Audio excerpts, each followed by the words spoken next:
बिस्मिल्लाहिर्रहमानिर्रहीम। नाज़रीन, मेरे व्यूवर्स के लिए मेरे पास कुछ दो ख़बरें, दो न्यूज़ थी, तो मैंने कहा कि जल्दी जल्दी आपको बता दूं। मैं कुछ चीज़ों में बड़ा इंगेज था।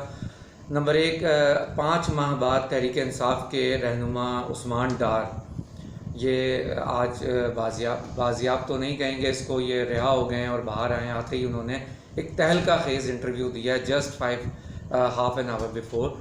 इसको उन्होंने इंटरव्यू में कहा कि ये जो आर्मी की तमाम तनसीबात पर जो अटैक हुआ है 9 मई में, जहाँ जहाँ भी ये अटैक किया गया पाकिस्तान तहरीक इंसाफ की तरफ से, वो इमरान ख़ान के ऑर्डर पे और ईमा पे हुआ है, ये उनके ही कहने पे।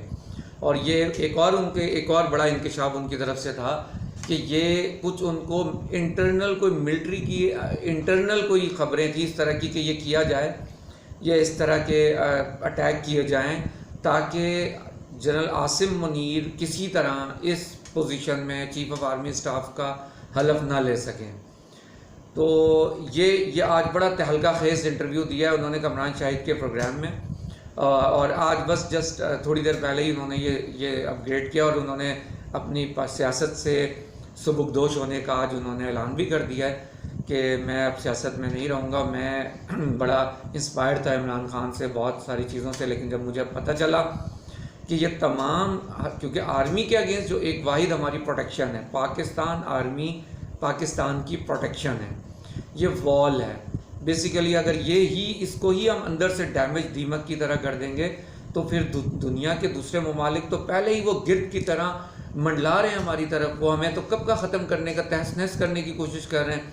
हमारी न्यूक्लियर पावर जो एक हम स्टेट बने हुए हैं, लोगों को खटकते हैं हम लोग। तो ये पाकिस्तान के लिए बड़ा बहुत सा, जब आर्मी चीफ ने ये आर्मी एक्ट के तहत, जो मैंने अपनी लास्ट व्लॉग्स में कहा था कि मैंने ये जो एक्ट उन्होंने आर्मी एक्ट के तहत जो इन्होंने पकड़ दकड़ शुरू की है, ये थोड़ा सा मुश्किल फ़ैसला है, लेकिन ये कानून में मौजूद है और 1957 से ये मौजूद है। और इसमें जो भी पाकिस्तान के ख़िलाफ़ अंदरूनी तौर पर या बैरूनी तौर पर कोई भी पाकिस्तान की सालमियत को अटैक करेगा किसी भी तरह से, चाहे वो उसकी क्रेडिबिलिटी को, चाहे वो उसके डायरेक्ट उसकी किसी कब्ज़े पे हमला करेगा, तो ये आर्मी एक्ट के तहत ये फ़ौरन इसको पकड़ लिया जाएगा और उसके ख़िलाफ़ एक्शन लिया जाएगा। तो इमरान ख़ान बिल्कुल सही जेल में हैं और उनके ख़िलाफ़ कई सैकड़ों केसेस हैं जिनके वो जवाब दे रहे हैं। अभी तो अब्दुल कादिर ट्रस्ट का जो मैंने एक हवाला दिया था, एक वो केस है, उसके अलावा कई केसेस हैं। एक उन्होंने सोने का लोटा चोरी किया है, पता चला कि वो एक सिखों ने जब यहाँ पर उनके लिए कुछ काम किया गया था, हमारी मस्जिदें ढाई गई थी और उनके गुरुद्वारे बनाए जा रहे थे, उस वक्त एक सोने का लोटा तोहफे में दिया गया था, वो भी पता चला कि वो तोशाखाने से गायब है और वो इमरान ख़ान या उनकी अहलिया उसमें मुलव्वस है। और जो घड़ी चोरी थी वो मदीना खाना काबा की, बिल्कुल हमारी बड़ी दिलों को चुभने वाले अल्फाज हैं, ये मैं कहना नहीं चाहता। बहरहाल ये वाहिद एंटीक तोहफ़ा था जो इस तबर्रुक को आँखों में लगाने के लिए के बजाय ये बेच दिया गया किसी को, और पता चला कि वो किस तरीके से करोड़ों रुपए कमाए गए। आज वो घड़ी दुबई में एक किसी आदमी के पास है और वो क्लेम करता है कि मुझे भेजा गया है, और फ़रा गोगी के थ्रू मेरे पास फ़रा गोगी आई और उन्होंने ये दे के गई और इसके फिर मैंने पेमेंट की और ये मैंने ख़रीदी है इन्हीं से।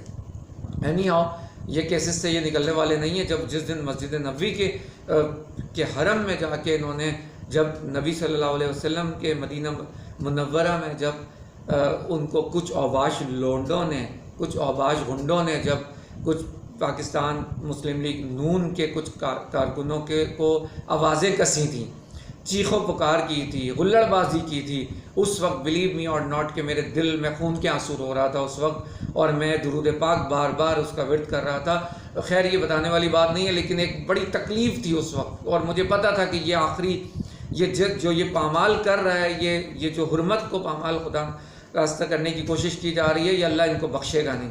और इस तरह जलील करके वक्त आ गया कि हर तरफ से गवाही। आज वो उस्मान डार जो कि पीटीआई का समझे मेन फेस था, यूथ फेस था, वो उन लोगों में से था जो बिल्कुल निडर होकर बाहर निकलता था। वो हो गए, अली मोहम्मद ख़ान हो गए, चंद एक कुछ अच्छे इनके लोग थे जो बड़े विजन के साथ घुसे थे, और उनको लग रहा था मुझे कि शायद ये कुछ है तो इनकी वजह से कुछ मैं सुन भी लेता था, वरना मुझे इनका वैसे तो सारा पता था हम सबको कि किस तरीके से ये चल रहे हैं ये लोग। एनी हाउ, किस्सा मुख्तसर पहुंची कहाँ, वहीं पे खाक जहाँ का खमीर था। आज उस्मान डार ने तौबा ताइब कर ली सियासत से और कहा कि ये सब इमरान खान के ईमा पर हुआ था, और प्रेसिडेंट हाउस में बैठकर जिसमें शीरी मज़ारी भी बैठी होती थी, मुराद सईद और सारे वज़रा बैठे होते थे, ये प्लान किया जाता था कि किस तरह आसिम मुनीर को नहीं आने दिया जाए।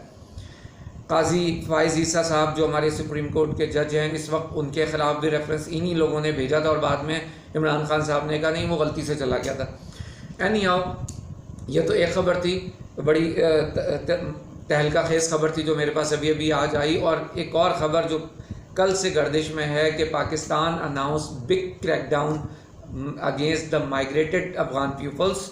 जो अफ़गानिस्तान के जो माइग्रेटेड पीपल्स हैं, इलीगल माइग्रेटेड पीपल्स हैं, अबाउट ये 1.7 मिलियन कुछ अंदाज़ा लगाया गया है कि 1.7 मिलियन के करीब अफ़गानी हैं जिनको migration government will start operation against the illegal refugees और अगेंस्ट अफ़गानी पीपल्स ना, जो इलीगल रह रहे हैं। लीगल्स हैं वो रह रहे हैं, और अल्लाह का शुक्र है अच्छे लोग भी हैं जो लीगली रहते हैं यहाँ पर, उनको पूरे डॉक्यूमेंटेशंस के साथ हैं, तो उनके लिए वेलकम भी कहा गया है इसी क्रैकडाउन से पहले।